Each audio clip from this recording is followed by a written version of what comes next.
मुख्यमंत्री पुष्कर सिंह धामी का कार्यक्रम थोड़ी ही देर में प्रेस कॉन्फ्रेंस सीएम धामी करने वाले हैं। मीडिया सेंटर सचिवालय में प्रेस कॉन्फ्रेंस सीएम करेंगे। 11:30 बजे मेधावी छात्र सम्मान कार्यक्रम में भी वो हिस्सा लेने वाले हैं। बड़ी खबर आपको बता रहे हैं, थोड़ी ही देर में मुख्यमंत्री पुष्कर सिंह धामी प्रेस कॉन्फ्रेंस करेंगे। मीडिया सेंटर सचिवालय में यह प्रेस कॉन्फ्रेंस होगी। बड़ी खबर आपको बता रहे हैं। तो वहीं 11:30 बजे मेधावी छात्र सम्मान कार्यक्रम में भी सीएम पुष्कर सिंह धामी हिस्सा लेंगे।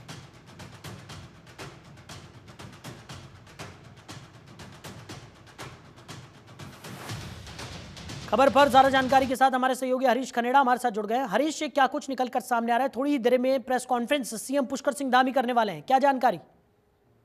देखिए शायद आज की अगर बात करें तो आज तमाम जो भाजपा शासित राज्य हैं वहां पर तमाम जो मुख्यमंत्री हैं उनके द्वारा प्रेस कॉन्फ्रेंस की जा रही है। प्रेस कॉन्फ्रेंस का मकसद जम्मू कश्मीर में जिस तरह से कांग्रेस का गठबंधन होने जा रहा है उसको लेकर के गृह मंत्री अमित शाह ने सवाल उठाए हैं और इसी को लेकर के आज प्रेस कॉन्फ्रेंस की जा रही है।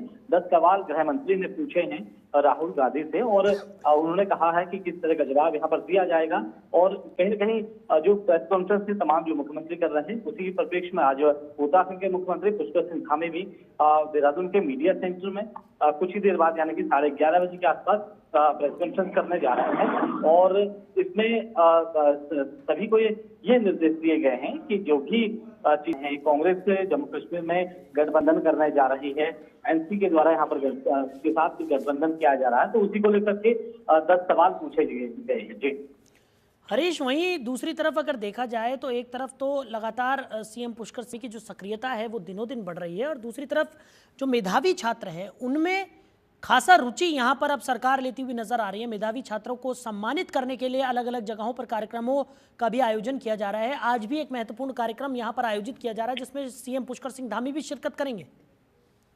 बिल्कुल, देखिए साहिल, आज की अगर बात करें तो आज मुख्यमंत्री पुष्कर सिंह धामी क्योंकि गैरसैंण से अभी लौट रहे हैं और अभी देहरादून वो पहुंचे नहीं है। गैरसैंण में विधानसभा सत्र था, इस वजह से मुख्यमंत्री कल रात्रि विश्राम उनका गैरसैंण में था और आज 2 महत्वपूर्ण कार्यक्रम देहरादून में होने जा रहे हैं। ठीक 11 बजे जो मुख्यमंत्री करेंगे उसके बाद जो मेधावी छात्र छात्राएं हैं उनको सम्मानित करने का भी काम किया जाएगा और मुख्यमंत्री के रूप में शामिल होंगे। निश्चित तौर पर जैसे आपने बताया कि खुद मुख्यमंत्री की जो सराहना है तमाम जगहों पर की जा रही है और कई ऊर्जावान मुख्यमंत्री हैं। लगातार अगर हम उन इलाकों की बात करें, उन क्षेत्रों की बात करें, तमाम चाहे वो कर्मचारी हों, चाहे वो किसी भी क्षेत्र में हो, उन लोगों को सम्मानित करने का काम मुख्यमंत्री कर रहे हैं। जिन लोगों ने अलग अलग क्षेत्र में भी काम किया है, चाहे हम महिला समूह की बात करें तो उन लोगों को भी सम्मानित किया जा रहा है। इसके अलावा आज मेधावी जो छात्र छात्रा हैं उनको मुख्यमंत्री सम्मानित करेंगे। जी चलिए हरीश, आप बने रहिए हमारे साथ, आगे भी आपसे हम जानकारी लेंगे।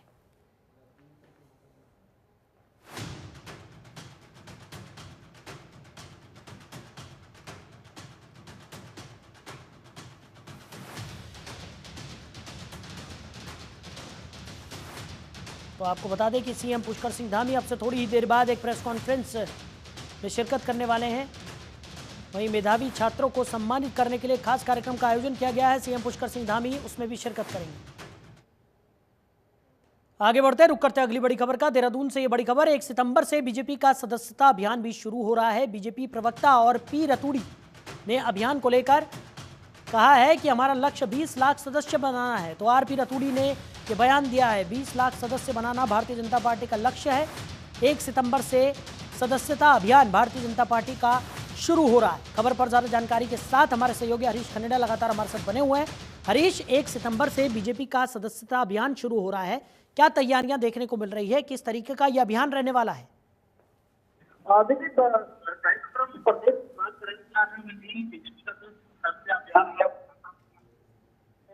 का शुभारंभ हो चुका है। केंद्रीय संगठन महामंत्री है उनके द्वारा संगठन के यहाँ पर कार्यालय में पहुंचकर देहरादून में पहुंचकर जो अभियान है उसे उसका उद्घाटन किया गया है, उसका शुभारंभ किया गया है। तमाम जो लोग हैं बीजेपी को वो यहाँ पर जोड़ने की कोशिश बीजेपी कर रही है क्योंकि आने वाले चुनाव हैं, चुनाव को ध्यान में रख करके तमाम जगहों पर चाहे वो पंचायत के चुनाव हो, चाहे वो निकाय के चुनाव हो, या फिर वो विधानसभा के चुनाव, तो कहीं न कहीं इसको बढ़त करने के लिए, परिवार को बड़ा करने के लिए लगातार प्रयास भी किए जा रहे हैं। और जिस तरह से अगर हम बात करें तो अभी हाल ही में 1 सितंबर से जो पूरे प्रदेश भर में जो यहाँ पर कार्यक्रम है उसके आयोजित किए जा रहे हैं। अभी हाल में ही जो यहाँ पर जो केंद्रीय संगठन महामंत्री हैं, उनके द्वारा यहाँ पर सदस्य अभियान का शुभारंभ किया गया था।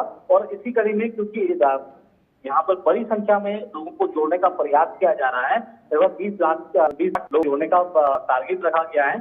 जाहिर सी बात है क्योंकि चुनाव बहुत नजदीक है, तो इसी वजह से जो अभियान है, सदस्य अभियान, उन पर एक कार्यक्रम भी किया जा रहा है जी। बड़ी संख्या में जो लोग हैं वो बीजेपी का रुख कर रहे हैं, बीजेपी में जुड़ रहे हैं, बीजेपी के साथ जुड़ रहे हैं। तो कहीं न कहीं ये जो सदस्य अभियान है, अगर हम बात करें तो अभी तक भी कई लोग इसमें जुड़ चुके हैं और जो टारगेट है वो बहुत नजदीक बीजेपी का है। तमाम जो पदाधिकारी हैं उनको भी जिम्मेदारी दी गई है और तमाम जो विधायक हैं उनको भी जिम्मेदारी दी गई है। इसके अलावा संगठन की अगर बात करें तो संगठन स्तर पर भी लोगों को बीजेपी की सदस्य अभियान में जोड़ा जा रहा है। हरीश, जिस तरीके से आप जानकारी दे रहे हैं कि 20 लाख सदस्य, क्योंकि एक बहुत बड़ा आंकड़ा है अगर हम बात करें, और जिस तरीके से अभी तक रिस्पांस भारतीय जनता पार्टी का उत्तराखंड में रहा है, कई लोग भारतीय जनता पार्टी का दामन थाम रहे हैं, और ऐसे में 20 लाख का जो ये लक्ष्य रखा गया है, क्या माना जाए कि ये लक्ष्य आसानी से यहाँ पर भारतीय जनता पार्टी पूरा कर लेगी? क्योंकि काफ़ी ज़्यादा प्रयास यहाँ पर किया जा रहा है इस पूरे अभियान को लेकर और तमाम तैयारियां यहाँ पर देखने को मिल रही है। सीएम पुष्कर सिंह धामी की बात करें या तमाम बड़े नेताओं की बात करें तो उत्तराखंड में भारतीय जनता पार्टी पूरी तरह से अग्रसर है।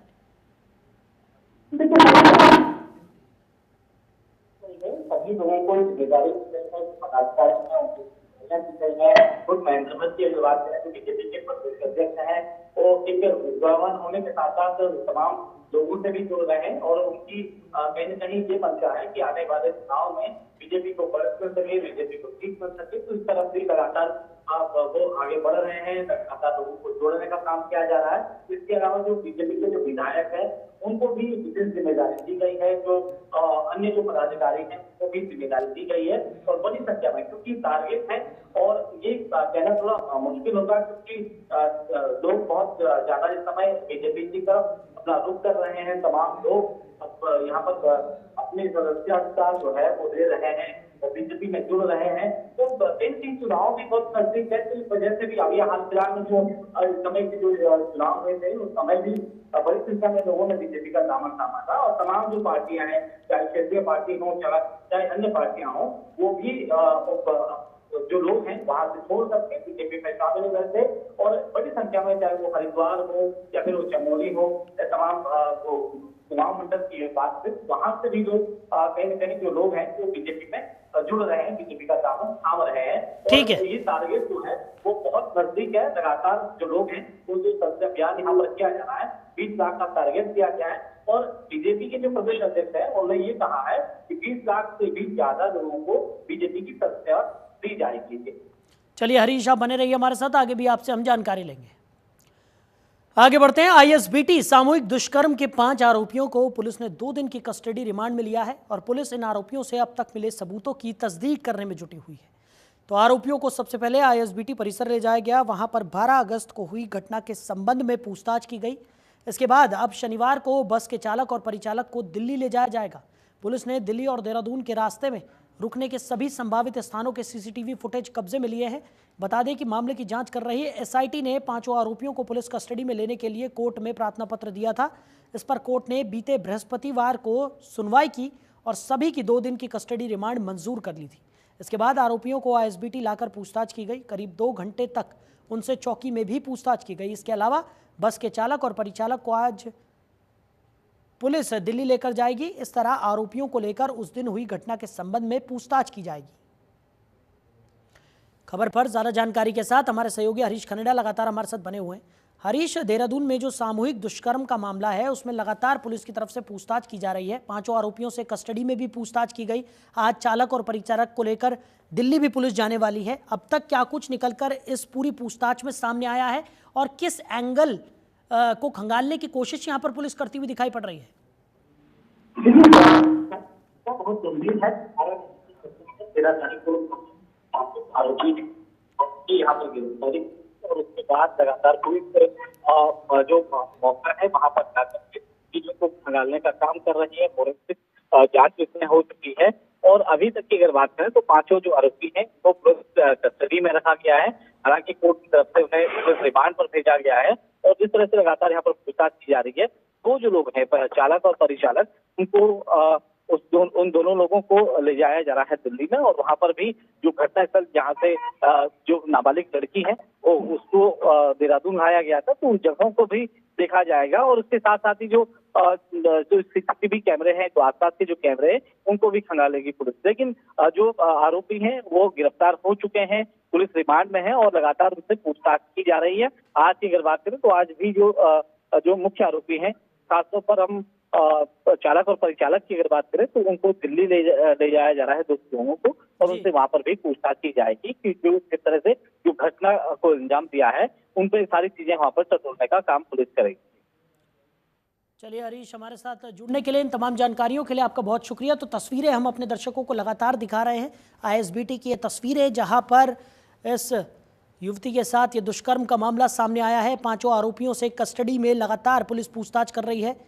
तस्वीरों में आप देख सकते हैं यह आईएसबीटी देहरादून की तस्वीरें जहां पर इस सामूहिक दुष्कर्म को अंजाम दिया गया। तो पांचों आरोपियों को पुलिस ने गिरफ्त में ले लिया है। लगातार मामले में पूछताछ की जा रही है और पुलिस आरोपियों से हर पहलू पर जांच पड़ताल करती हुई दिखाई पड़ रही है। तो आज चालक और परिचालक को लेकर पुलिस दिल्ली जाएगी।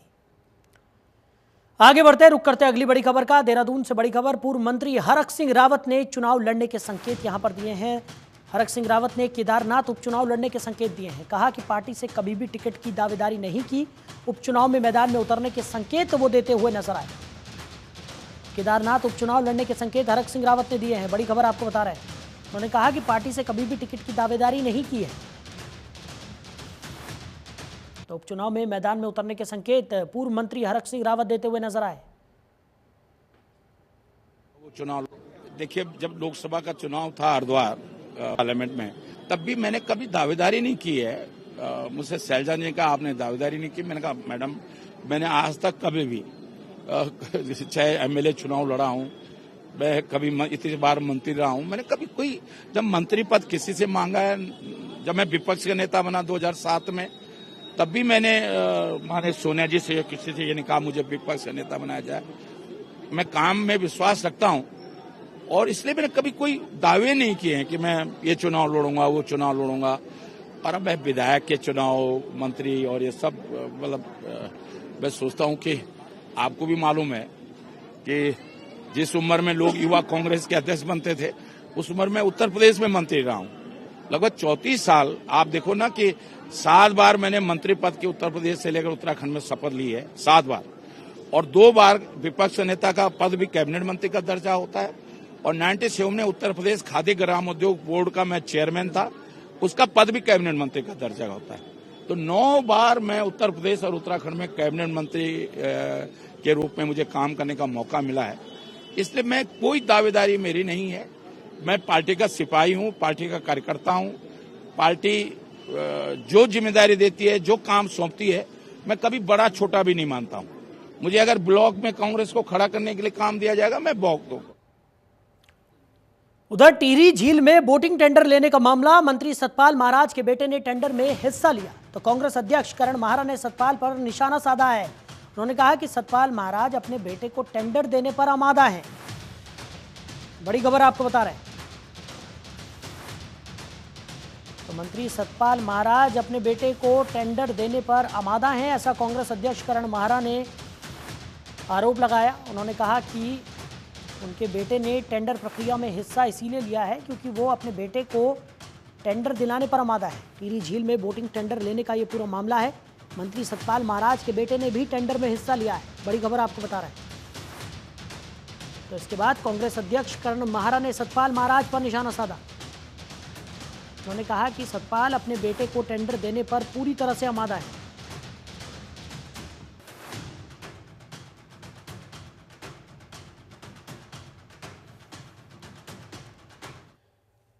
उधर सरकारी संपत्ति को नुकसान पहुंचाने वालों की अब खैर नहीं। प्रदेश सरकार नुकसान पहुंचाने वालों से सख्ती से निपटेगी, सजा के साथ नुकसान की भरपाई भी कराएगी सरकार। और ऐसे लोगों से गंभीरता से धामी सरकार निपटने वाली है। तो सरकारी संपत्ति को नुकसान पहुंचाने वालों की अब खैर नहीं होगी। धामी सरकार ने पूरा मसौदा तैयार कर लिया है और ऐसे लोगों से जिन्होंने सरकारी संपत्ति को नुकसान पहुंचाया है उनसे संपत्ति की कीमत भी वसूली जाएगी। तो ऐसे लोगों से गंभीरता से अब धामी सरकार निपटेगी। बड़ी खबर आपको बता रहा है। तो सरकारी संपत्ति को नुकसान पहुंचाने वालों की अब खैर नहीं होगी। प्रदेश सरकार नुकसान पहुंचाने वालों से सख्ती से निपटेगी। सजा यहां पर उन्हें मिलेगी और साथ ही साथ नुकसान की भरपाई भी उन्हीं से सरकार कराएगी। तो ऐसे लोगों से गंभीरता से निपटने के लिए धामी सरकार तैयार नजर आ रही है।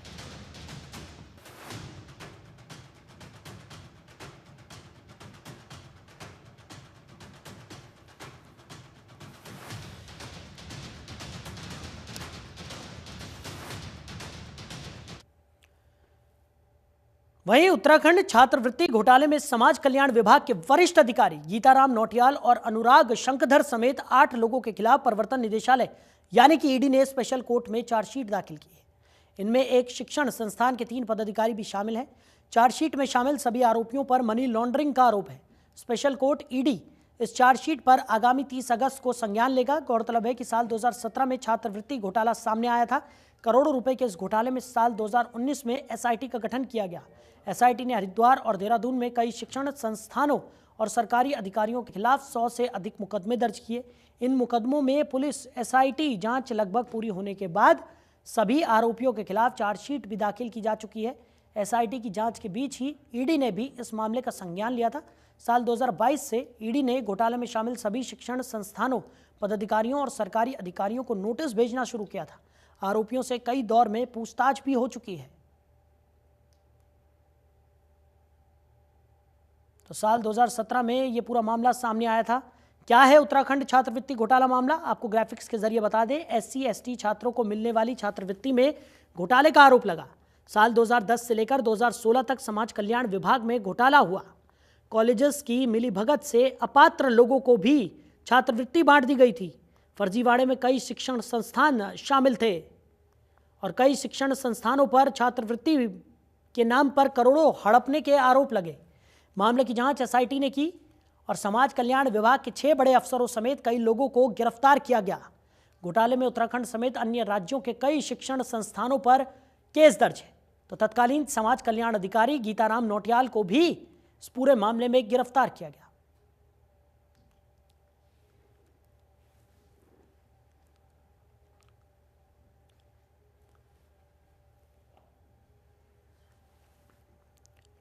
तो क्या है उत्तराखंड छात्रवृत्ति घोटाला मामला, आपको 2010 और 2012 में यह मामला सामने आया था। एससी एसटी छात्रों को मिलने वाली छात्रवृत्ति में घोटाले का आरोप था। तो कॉलेज की मिलीभगत से अपात्र लोगों को भी छात्रवृत्ति बांट दी गई थी। फर्जीवाड़े में कई शिक्षण संस्थान शामिल थे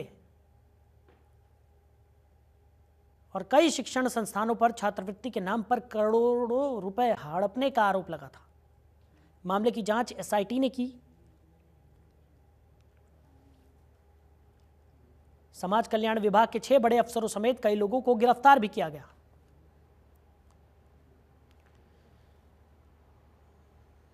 आगे बढ़ते हैं। अगली खबर रामनगर से है, जहां राज्य आंदोलनकारियों और उनके आश्रितों के लिए सरकारी सेवा में 10% आरक्षण की स्वीकृति मिली है। इसके लिए राज्य आंदोलनकारी आयुक्त और संयुक्त समिति केंद्रीय महामंत्री नवीन नैथानी ने राज्यपाल और मुख्यमंत्री पुष्कर सिंह धामी का आभार जताया। उन्होंने मीडिया को जारी बयान में कहा कि राज्य आंदोलनकारी सरकारी सेवा में 10% आरक्षण आंदोलनकारियों की सालों पुरानी मांग को पूरा किया गया है। इससे सभी राज्य आंदोलनकारियों में खुशी है।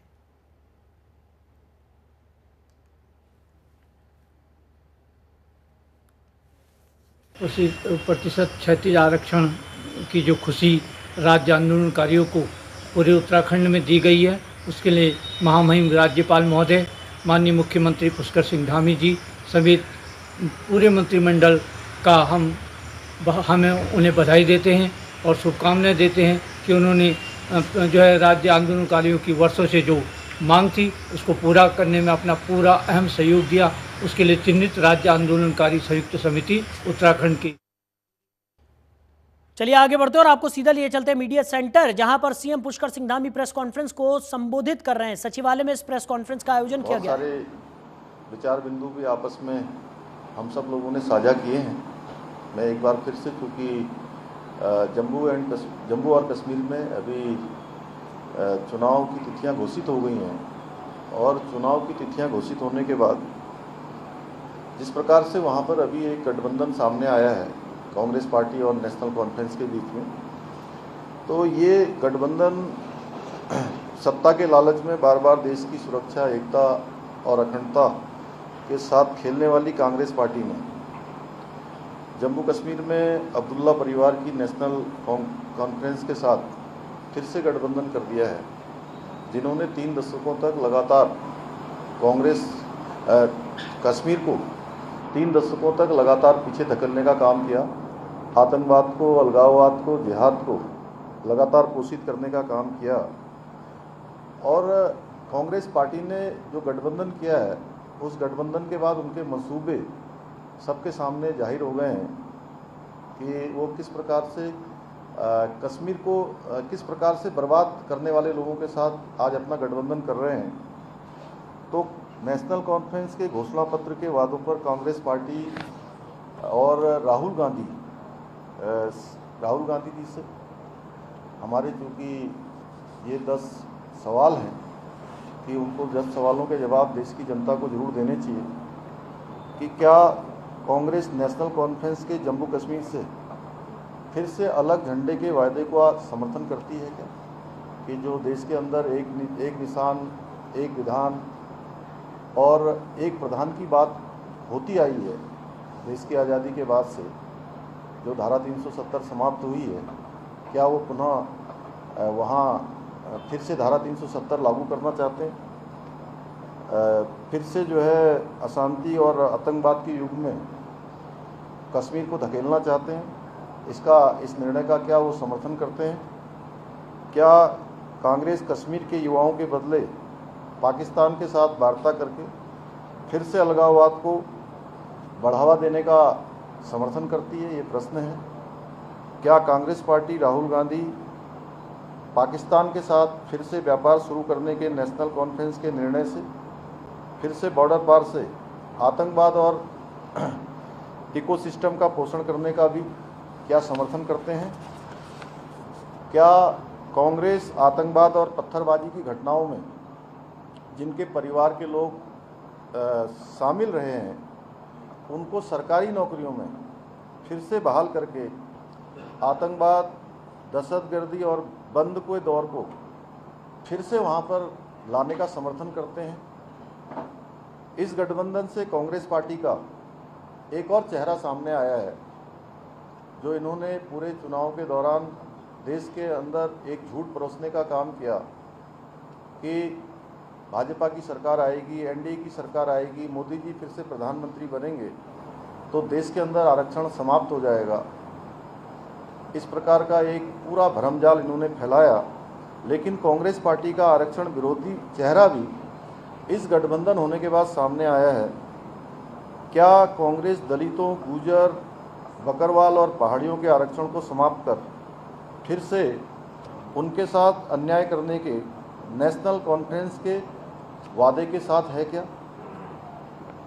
क्या कांग्रेस चाहती है कि जो शंकराचार्य पर्वत, तख्त सुलेमान और हरि पर्वत कोहे मारन के नाम से जाने जाएं? ये नेशनल कॉन्फ्रेंस का वहाँ का अपना एजेंडा है, उनका घोषणा पत्र है।